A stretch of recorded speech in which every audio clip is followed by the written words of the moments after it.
Do you ever miss someone and then realize you don't actually miss who they are? You miss the way they used to laugh, the way they light up when they saw your name, the random conversations that somehow lasted until morning, the little good morning messages. We don't notice those moments while they're happening. We think they'll always be there, like the cherry blossom tree that's bloomed every spring. You never stop to imagine that one year, it might not. So when things begin to change, you tell yourself, it's just a rough week, a stressful month.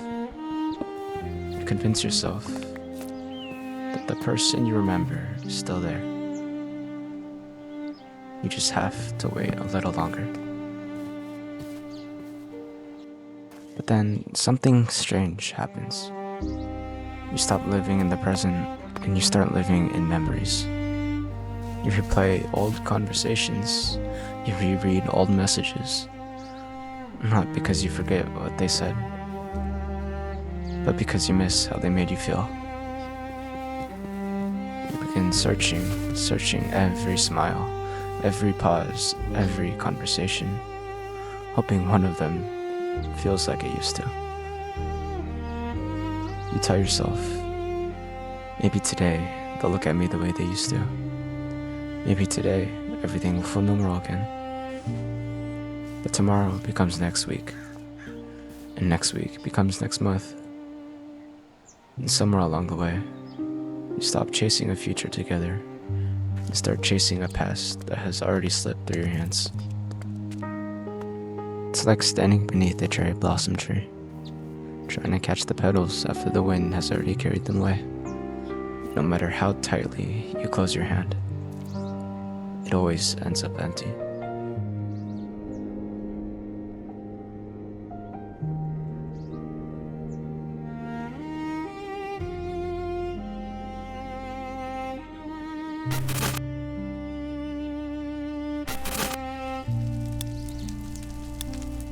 And maybe that's why moving on feels impossible.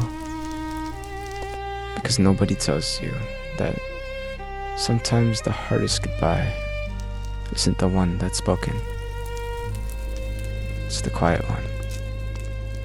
The one where someone is still standing beside you, but somehow feels farther away than they've ever been. You don't cry because you lost them. You cry because, for the first time, you realize the person you've been searching for hasn't existed for a long time. And somehow, it hurts even more. Because you weren't holding on to false hope. You were holding on to beautiful memories. The kind that still make you smile, even as they break your heart.